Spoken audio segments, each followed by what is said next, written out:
Hey, hey, Blue Table fans! Hey, check it out. I am all alone up here in the painting room. Woohoo! Dizzy. And Sean left his camera, so I thought I'd make a movie. Ha ha ha ha. Don't tell Sean, though, I stole it, so shh. Anyway, this last weekend, I was at my gaming store, and I got in an argument, let's call it, with someone about Tau. And basically, we came down to the conclusion, we agreed to disagree, that people just don't know how to play Tau, and so that's why everyone thinks they're not so awesome. So I thought I would make a video and show you how I have found great success with Tau so far.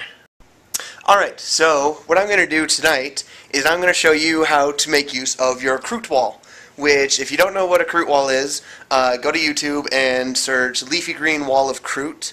Leafy green wall of Croûte. Rolls off the tongue. No, it doesn't.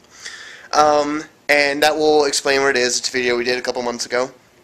And what I'm going to do is I'm going to show you how to delay your enemy. Because, as everyone will agree, Tau are terrible in close combat. They have no access to power weapons, except for with one guy, which I'll talk about him later if I feel like it. But yeah, so I'm going to show you how to delay your enemy from getting to your killy stuff that's in your unit. Now, the thing with Tau is, like I said, and everyone will agree, they're terrible in close combat, so you need to win in the shooting phase. Basically, with a good Tau army, can't speak. Anyway, you're just going to have to deal with it. Anyway, I lost my train of thought. Hold on. Oh yeah, good Tau army needs a lot of synergy. Basically, the killing part of your army will be your crisis suits, and how you kit them out depends on your playstyle. Here's how I've done mine so far. I load them out. Oh, here, let's pick this up. And I do what's called on the internet the fire knife combination, which is a missile pod, a plasma rifle, and a multi-tracker. Yes, it's not a multi-tracker, but I don't care. Well, here's one. See? Multi-tracker! Woo! This little thing. So, basically, the thing with this is, it has long-range punch with the smart missiles, which are good at taking out light vehicles, and by light vehicles I mean armor 11 or 12. 13 and 14 are considered heavy in my opinion, and 10 is light. Yeah, missiles are good at taking out medium tanks, which are 11 and 12. Light is 10, which is really easy to kill. But also for its, the plasma rifles are also good at infantry, along with the missile pods shooting at infantry, because it's strength 7 AP 4, so it will be wounding most infantry, even like bikers and stuff, on 2s, because it's strength 7. Plasma rifles usually wounding basic infantry on 2s as well, because it's strength 6. The good thing about Tau plasma is that it never overheats. So anyway, basically it's shooting them from afar, 36 with the missile pods, 24 with the plasma rifles, and as they get closer they get more and more plasma rifle shots. So here's what I'm going to show you how to use your Croûte wall. Oh, sorry. My allergies are acting up, so if I sound sick during any of this, bummer, sorry. Anyway, so what you have here, I have two Croûte walls. I got one right here, one right here. They're about 3 inches apart. What you're going to want to do is, with the most successful against most armies, is you tend to turtle in the corner. So you have all of your Tau forces right there. Whew. I've only set up the one right now just to show you. But here's what you do. In the shooting phase, your crisis suits, what you're going to do is you're going to jump them. First of all, they're behind both Croûte lines, so just in case something happens, they're always protected, unless, you know, something terribly goes wrong, and then that's bad for you. Anyway, so we're going to move them 6 inches up, which, with this tape measure, is just right behind the Croûte line. Oh, amazing! It's like I set it up that way! How do you do it, Josh? Yeah, I know. Anyway, at this point, you are free to shoot these Space Marines with your AP2 weapons without any cover saves. What? How do you do that? There's a unit in the way. Well, actually, if you read the rules, check this out. On page 21, oh, that's blurry, sorry. 21 of the rulebook, it says right here at the bottom of the first column, models and cover.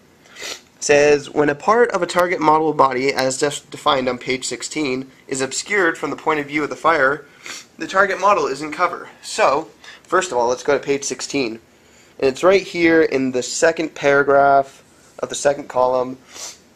Oh, excuse me. Sniffles. Right here in the middle it says, for body we mean head, legs, torsos, and arms.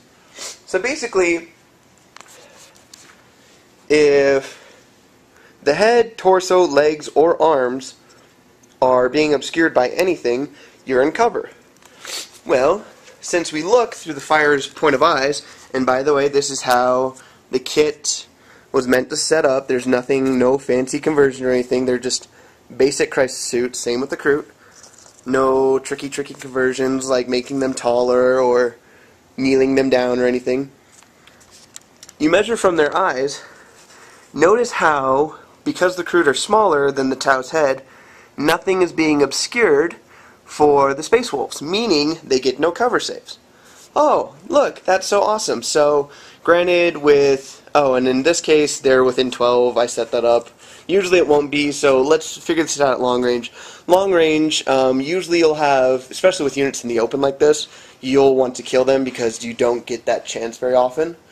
You shoot them with Pathfinders, with the marker lights, you use them. Let's say they're ballistic skill 3, so 2 hit, 2 will wound from the plasma rifle, so 2 are dead. Oh no, we're dead! Yeah. Sorry. Oh, anyway. And then let's say 1 more dies from the missile pods. 6 shots, 4 will hit. Let's just say 4 will wound, or even 3 will wound, 1 will save, statistically. And that's just Math Hammer, which I'm totally against, but that's the odds, because some people like it. Anyway, afterwards, oh look, it's the assault phase, and with our special rules, we get to jump back 6 inches, which we know is right behind the second Crute wall. So that way, if for some reason, before the assaulting phase, these Crute get wiped out, your crisis suits aren't just in the open. Because if you keep them here... Oh, excuse me, I'm so sorry. Okay, I think I'm good. Oh, no, hold on. Okay. If for some reason these Crute were to run away, all gone, look! Your crisis suits are now in the open of the guys you just killed that are now going to be here. And since we know they're in rapid fire range, because I said so, you will be assaulted. So... make use of that 6-inch second move to jump back behind. So that's just one of the delay tactics that Tau can use for more turns of shooting, basically. The more turns of shooting you have with the Tau army, the better your chances of winning the game are. Because as I have said at the start of the video, and as anybody else will agree, Tau are awful in close combat. Yeah. So... that's about it. If I can steal Sean's camera again later, I'll talk about something else. Probably piranhas or some other delay tactic using the devilfish from the Pathfinders. But, yeah, that's it. So, hope you enjoyed and got your inspiration for the day.